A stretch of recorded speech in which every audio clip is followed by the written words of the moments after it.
Hello, so I decided to start vlogging again, mostly because I want a way to just talk and vent and say what I need to say without hearing a response, because sometimes when you're going through something you want to be able to express how you feel and not have comments or suggestions or advice thrown at you. Just recently, I lost my first child. I got pregnant December of 2012, and my due date is actually September 6th, 2013. I had my son early, April 21st, 2013, at 20 weeks of pregnancy. I went into labor. I was in labor for a while. I was in labor for basically a day. What happened was I had an infection in my uterus. The doctors say that it was extensive infection, but they still won't tell me what type of infection, so I don't know to this day.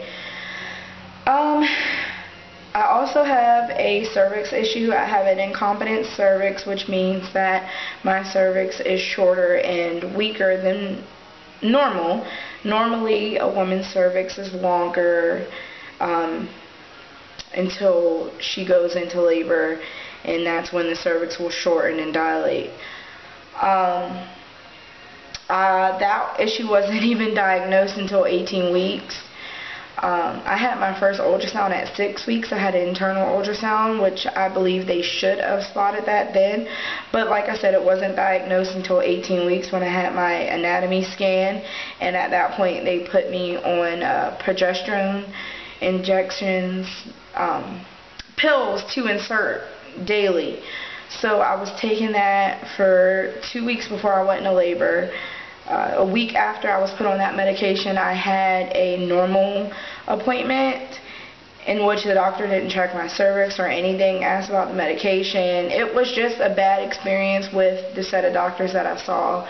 Not trying to say that if they treated me differently, the outcome would have been different, but I'm just not comfortable with the doctors that I have, which I will be switching soon. But so a week after my regular appointment, I went into labor. When I saw the high-risk doctors and they put me on the medication, they told me there was nothing to worry about.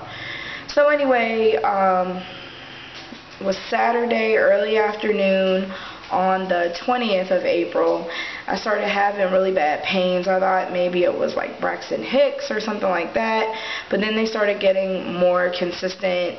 The day before that, I wasn't feeling well. I had to go to the bathroom a lot. Like, I was feeling really nauseous and dizzy.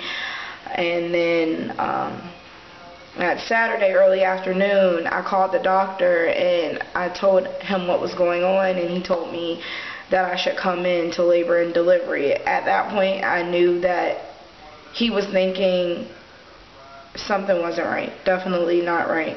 So when I went in, I was evaluated by the labor and delivery doctor. It took hours for her to even come in. Once she came in, you know, she checked the heartbeat. The heartbeat was fine. She did an ultrasound. The baby looked fine. My fluid levels were fine. And then she did another test with the strip to check for amniotic fluid, and that came back positive. So at that point, she went to get the high-risk doctor, and again, I waited for hours. They had me all hooked up to the monitors. They had me monitor my contractions. By that point, my mother came, and we just waited for hours. Like I said, I got there around 2:30, 3 o'clock in the afternoon, and I didn't know anything until like 7, 8 o'clock at night. The high-risk doctors came in. There was 2 of them that came in, and they basically said that there's signs of infection. I had a fever, and they wanted to do an amniocentesis. I don't know if I'm saying that right, but they wanted to do that to find out if I had infection at that point. If I did, if it came out positive, then they wouldn't have stopped labor. So at that point, all I wanted to hear was that my baby would be fine. That's all I wanted to hear. All I wanted to know is what could be done to save him. And then a couple minutes later, like, I just started to cry. Like, I couldn't think straight or anything. The doctor stepped out to, like, give me a moment, and then a couple minutes later another doctor came in, and he said at this point it is an infection. They know it's an infection for sure without doing the procedure, and that he recommend inducing me to have me deliver so they can treat the infection.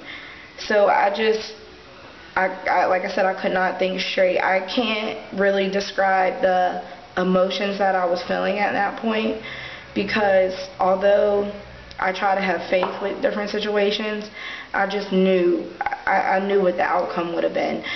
So at that point they moved me to an actual room, because I was still in the the evaluation room, I guess, for labor and delivery. And they moved me to a room. They put me on IV. They ran fluids to try to monitor and see you know, how everything was going at that point. When they checked my cervix before they switched me to an actual room, I was 3 centimeters dilated. When I got to the room, they let me sit for a little while with the IV, and then at that point they checked my cervix again, and I was still dilated. They let me sit for a little while longer, and then they checked my cervix again, and then at that point he said that the membranes are bulging, and he felt a foot or a hand. So he went ahead and induced me. They hooked me up on medication for pain. You know, my boyfriend, he was at work. I told him to go to work earlier, that I would call him and let him know what was going on. It was probably nothing. So I went ahead and called him, and he came. He didn't really understand what was going on, or it was his emotions that was kind of blocking him from really comprehending everything that was happening. So I was set up on everything, and it was just a wait. It was a wait. It was just a long wait, very long wait. I knew what was happening, and I just wanted it to be over. I didn't want the torture of carrying him, knowing what the outcome was going to be. The doctor basically said that he wouldn't make it through delivery, and because I was only 20 weeks, they would not try to save him. If I was 23 weeks, they would have tried to save him. But because of his lungs not being developed and everything, they said that they would have hurt him more trying to incubate him and different things like that. So I finally delivered him at 8:40 in the morning, Sunday, the 21st of April, and he was 11 ounces. He was 9.5 inches, and I will truly say that I feel somewhat blessed, because he lived. He lived for 4 hours after birth. We were all able to hold him and talk to him and kiss him and interact with him, and he knew exactly who his mom and dad were, and we got to hold him until, you know, his final breath. And I can honestly say that's a blessing, because he wasn't supposed to live through delivery. That's what the doctor said, and he lived for a few hours.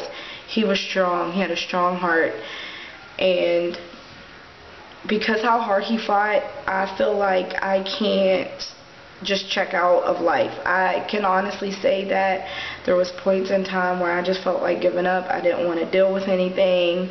I just was ridiculously depressed, and I just didn't want to function anymore. I didn't want to try to function.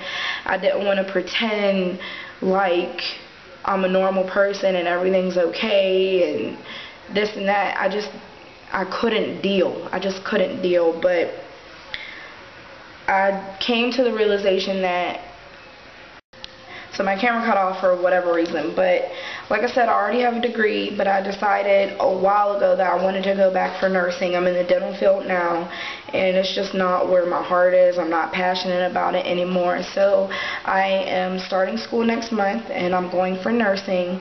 So that will work out the way I planned, because I believe it. I'm going to put it into the universe that I will succeed at this.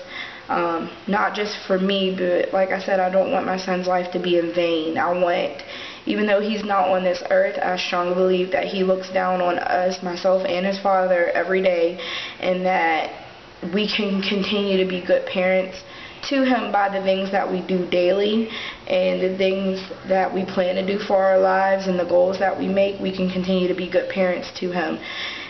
So I'm doing this, I'm doing nursing, I'm going to finish, I'm going to do whatever I have to do to be where I want to be, mentally and physically.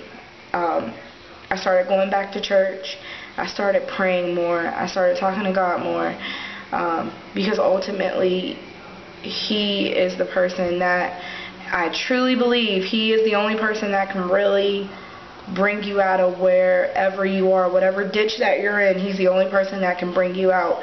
And even though I'm a strong believer in God, and that at one point I was questioning, like, why did this happen to me? Why did I lose my child? I would have been a great mother. But I had to catch myself, and I had to stop questioning God, because there is a reason. Honestly, there's a reason for everything. There's a reason why everything happens, whether it's something sad or something happy that happens to us. There's a reason for it. I may never know why my son was taken away early, but there is something in this that I need to learn. There's a lesson that needs to be learned. There has to be a reason. But like I said, I may never know, but I have to continue to live my life every day for him. I don't want to be ungrateful for the second chance that I've got. I don't know, I'm just taking one day at a time. Like I said, I have my days where I'm just down and I don't want to be bothered. And I have my days where I'm okay. I'm okay. But this is something that you never can heal from. You'll never be able to heal from losing a child, but you learn to live with it, and you learn to not let it